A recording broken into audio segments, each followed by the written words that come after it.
Hi guys, it's review time on the Clipper King channel, and as you can see, the figure in front of you is the Iron Man Mark 7 from the Avengers movie. Take you in close.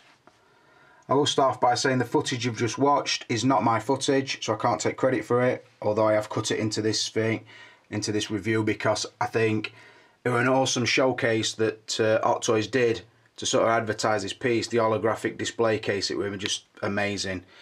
So I thought, for the people that's not seen it, I just thought it'd be nice for me to cut it to the beginning. Also, it will show, or if you watch it carefully, you'll see the things that this figure does, i.e. changing the weapons, going to the different flaps on the suit and so on and so forth. So yeah, I just thought it made sense to be on here. I will also say a massive thank you to Wyman. He saved me a lot of confusion with this figure. Just to explain, anybody, my Facebook friends will see that last few weeks I've been scrambling around trying to secure myself an Hulk, and before that I was sort of scrambling around trying to get hold of it. Well, not so much with this, but you probably see me putting messages out. Now, what happened with this is, if you remember on my channel about 4 or 5 months ago, I pretty much put a rant video up saying I weren't going to be supporting the Hong Kong sellers anymore, the scalping prices that they're doing, and I would only buy UK. Since that, I have pretty much exclusively bought UK. I have picked a couple of bits up from Hong Kong, but it's always been reasonably priced stuff. I've not been paying the overinflated prices on anything, which I did stick to my ground on. A few times it's been very tempting to jump straight on, particularly the figures that I'd sort of left late kind of thing, namely this, Hulk, Loki, and what, the Black Widow, something, I can't remember, oh, the Joker. I'd sort of decided I weren't going to buy from Hong Kong, and those figures had already sort of started pre-ordering in this country, and I thought I'd missed them.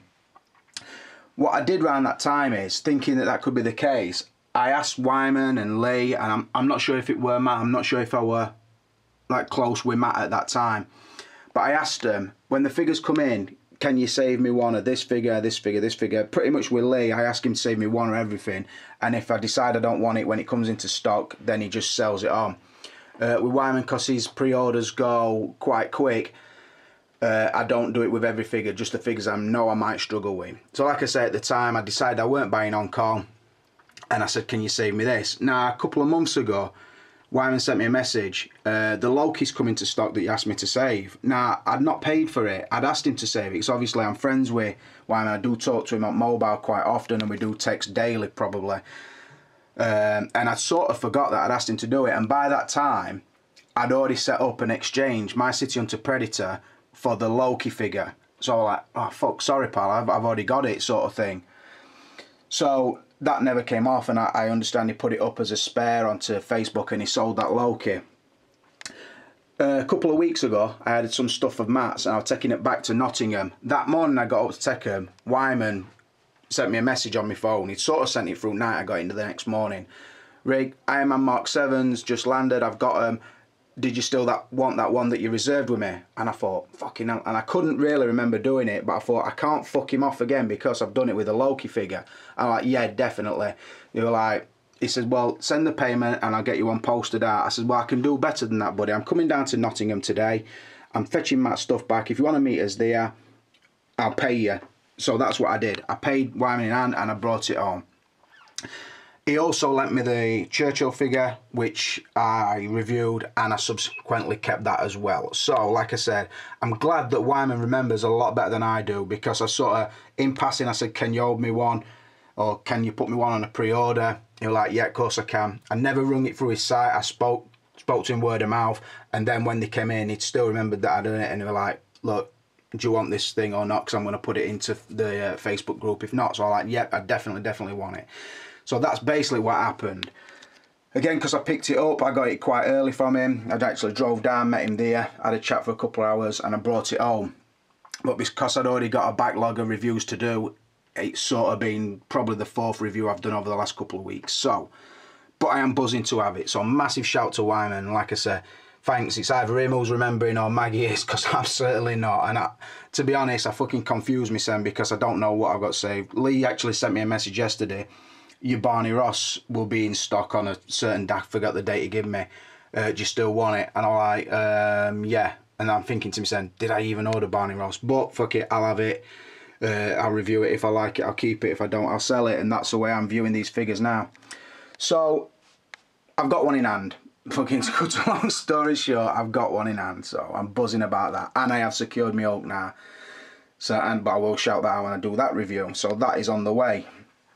Right, let's crack on and score her up.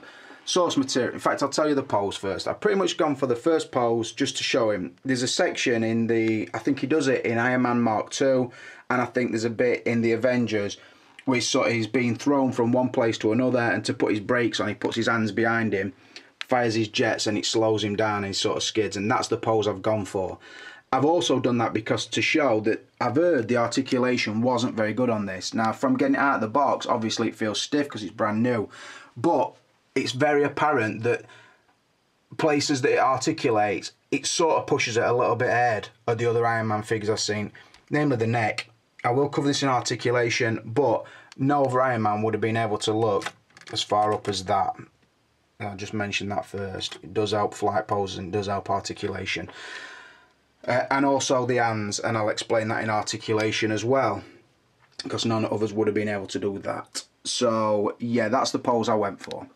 The source material, I've said 1,000 times, well maybe not 1,000 times, but a lot of times the Avengers figures, I've always given them a 4 out of 5 because I do love the movie. I could watch it again and again and again, which I already have, but I would never give one of these superhero movies a perfect score of 5 because I don't think they're all-time classics. So again, I've given it a 5 on source material, and I will roll straight on actually to packaging. But what I'll do is I'll start that rotating because I can talk you through the packaging without really having to move it. As you can see, the packaging in the background, it does have the Mark 7 Iron Man. Really nice print. Again, they've used the visual mixing, which is a technique where you basically have a flat colour at the back and then you use a series of dots, varied sized dots or varied coloured dots to sort of do that. They used to use it in the comics in early doors before the print got to as good as it is now. But like I said, we did it in art when I was at school and it's called visual mixing. So they've used that technique. They have used the shades of red on the front, and then the lettering at the top, they've gone for the gold. So obviously they stayed in character for these Avengers boxes, but they've also stayed in character with the fact it is a slipcover. Everything's housed nicely, but there's no thrills really, no graphics on the side or back, other than the arc reactor on the side of that one, I think. I'm not even going to pull it out, I can't be arsed because, like I say, it's not that interesting. But yeah, like I said, if you were to stand these Avengers boxes together, they would look pretty cool. But again, it is what it is. I can only give it a 3 out of 5. So yeah, look at that bad boy coming round. Oof. We'll get in depth. We'll get in depth. Don't you worry, my brothers. By the time this review's over, you'll fucking know everything you need to know about this badass piece. So, we'll put a pause in there and we'll roll on to the facial likeness. Rolling on to likeness, and like I've said before, I only cover the face sculpt really on this, or the multiple face sculpts. I will show you the pose. Just got him stood. I nearly always do an Iron Man pose like this where he's holding the helmet, because I do think an Iron Man, obviously the most of the film you see it is a CGI character, but it's pulled off because of the strength of Robert Downey underneath.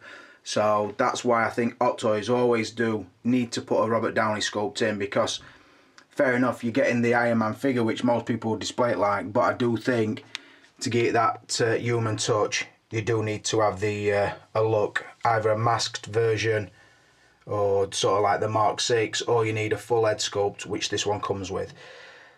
I will also say, the pictures I saw of this when it got released, I absolutely fucking hated the head sculpt. I thought they'd missed it by a million miles. I thought it got a goofy, dumb look about it. And I don't know, I just think, because they were showing pictures of the other Iron Men that were coming soon, and I think this were the worst sculpt of the lot. I think the new workshop version looked really good. In hand it could be different. The the sculpts we've seen before. I just think this one, I thought they're never going to leave it like that. They've got to do something, and really they didn't. So what are my thoughts on the sculpt now? Let's get in close firstly so you can have a good look while I have a good look. You do know it's Tony Stark, but I just think there's something about the eyes and something about the expression that I don't know. I don't love it, if I'm honest. I think it's a good head sculpt, but it's not an accurate head sculpt. I think from certain angles you get a look of him. I think from certain angles it looks even fucking worse. I think he looks nothing like. Like I said, I just think there's better head sculpts available. I will show you the other head sculpt I've got in a minute. I'll put it on that head, leave it in that pose. But I don't know. I think the paintwork is awesome. I do think that is where Hot Toys are at the most consistent, the subtle paintwork and everything. So yeah, I don't know if it's a case that if you covered his eyes, I think it's pretty good. I suppose if you cover his mouth, it's alright. But altogether, it's just something that's off. I don't know. I don't know for me. Won't surprise you then for me to tell you I'm giving it a 3. And I think that were a little generous 3. And I've never scored a figure this low, I don't think, or not recently. But I don't know. A 5 would have to be accurate and really well painted and everything. A 4 would be, yeah, it's close, but there might be a little nitpick off. 3 is where this would be. A 2 would be fucking, I don't know, terrible. And a 1 would be like, probably not even have a fucking head sculpt. I don't know. But like I said, this is just off. From certain angles, I suppose, like I said, you can get it and think, oh, yeah, it's not too bad. It's alright, sort of thing. But from no angle, you look at it and think, oh, fucking dead ringer. Stop the press. It's not that sort of vibe. But anyway, like I said, I have given it a 3. Let's talk about the pose. I put the head on, which you do by putting the collar into the helmet leaves, or the neck for the helmet. Put that collar in, and then just pop his head on. Fits in really nice, so well done there. Got the articulated hands on. He's pretty much saying number 1 or pointing to somebody, and then he's holding the mask in his hand. And just got his legs really well balanced. And I will say, at the moment, he's looking at his sleekest, and I'll elaborate on that.